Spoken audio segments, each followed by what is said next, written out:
Hi folks, here we are again, this time with my new mate Hilary Stock. We're going to be talking about her beautiful photographs and photographic work and the way it's all put together. So, welcome. Thank you. Let's go back a little bit to how you started. You started photographic work back at the Telegraph, was it? Well, I originally in life, I made Radio 4 documentaries. I was going to say about Radio 4, because Radio 4 and photographs?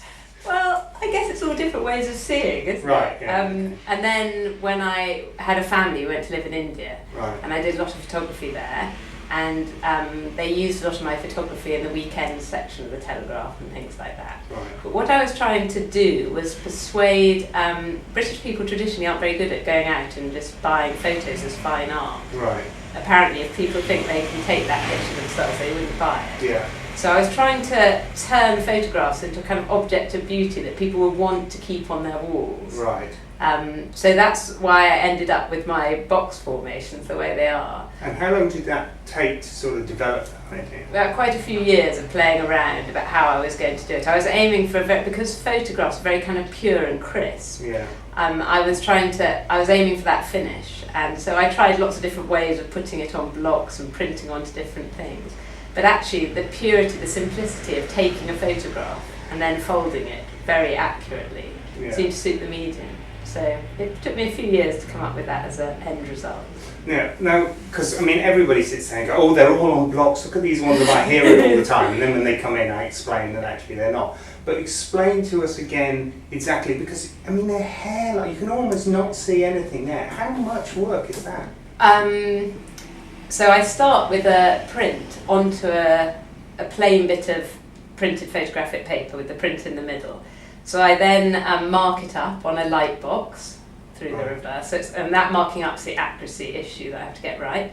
I then score it and cut it, and the very steady hand, yes, because it can get disappointingly wrong sometimes. Yeah. And then the actual folding at the end is quite quick compared to the accuracy of the cutting and scoring. Right. And it takes me. It is a very time-consuming process, but I do love the kind of the precision of it. It's incredibly satisfying. Yeah, it is actually.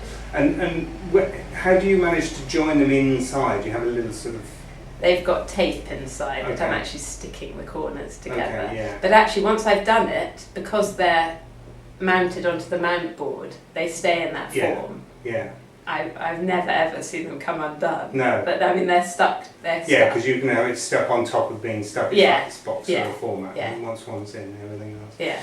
And then I guess also getting the accuracy of getting them actually the blocks themselves or the folded. They're set onto a template. So it was tricky at the beginning until I got that right, but now there's a template and they get dropped in. Okay, so you slightly raised and you put each box into that thing. Yeah. And the non-reflective glass is the last thing. I mean, that has its disadvantages because inevitably people come up and try and poke it. Yeah. And because of the film on non-reflective glass, you're supposed not to touch it. Okay. And one of the first time I ever exhibited was in a gallery where they were trying to encourage everyone in, and this whole group of youth came in, which was really lovely. And they come to think, and they saw my pictures, and they did this with their hands all over, and I didn't want to put them off because I wanted them to be like, oh. It's a little bit why here in the gallery I don't have anything below waist level that isn't glazed. Yeah. It's that same feeling when kids come in, and I love kids to come in. And when they come in and start pushing things, your back's and I didn't want that stress, so I can imagine that must be really difficult. No, I really like that glass. It's what makes them work. And do you work around the format where they're sort of straight and up and this and the other? Because it seems to me there's a slight pattern going on. Well, there is in that if I haven't got the pattern right, it feels wrong. Right. And with each different image, different things make up that pattern. Yeah. I did try and make this one with the fish below, and it was completely wrong. Yeah. So I think there is a kind of way of reading a picture. But it isn't evident because everyone isn't the same. So obviously it's a feel thing more than it really is. Say, because there needs to be the long one. And quite often after I put the images together, I leave them for some time and come back to them to be absolutely sure. But actually when I'm doing it, I'm sitting at the computer and I'm laying out the images on the computer, just mocking up what it's going to look like. And I go on and on moving them around until something falls into place and it's right.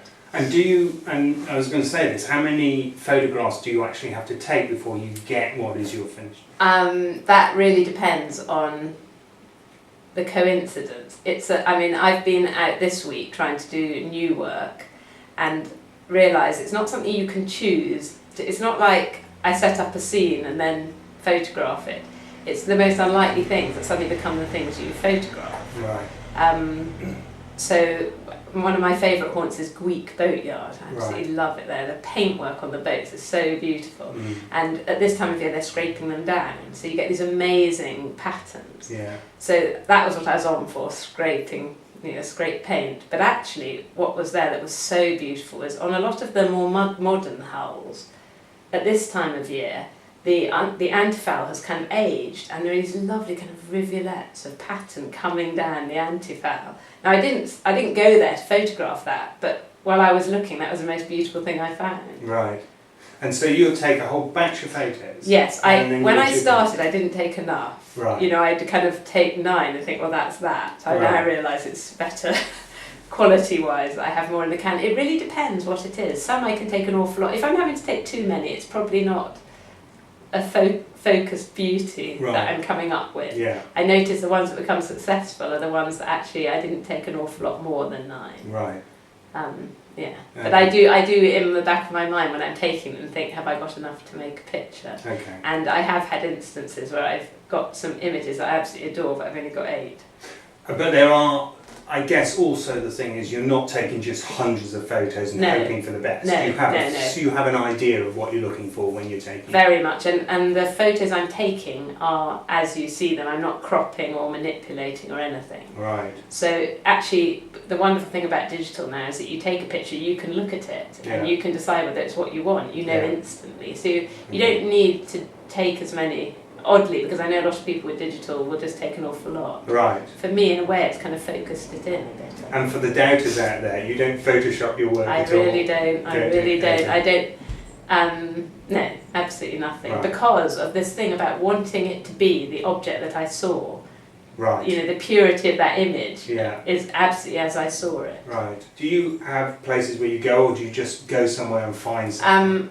We've been very lucky in the past to have travelled a lot. Mm. In fact, I guess a lot of the inspiration for this project goes back to when we were in Morocco, Right. and people hate being photographed there.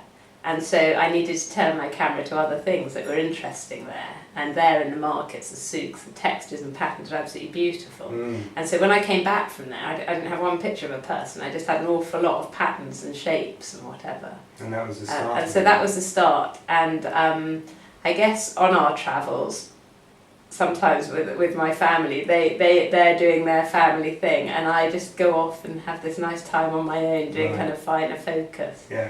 Of things. It does mean sometimes I forget to take holiday snaps. It's not good for the Yes, rest. that's right. Just an Kids awful lot of smiling peeling behind paint. this lovely peeling paint as a kid. Yeah. Oh, Yeah. right. So and I guess that's the same in India. We used to live in India. Mm. While we were living there, I did more journalism, Right. photography, and yes, I look forward to going back quite soon. I hope and doing a bit more of the kind of texture and pattern. Which Right. would be amazing. Yeah. Well, look. Well, I think Totty's bringing an end to this. Our little Harbour Stars, dog. wow. I don't know if you can just see her down there. But anyway, thanks a lot for coming. Thank you very Great. much. Thank you. Hilary Stock, everyone.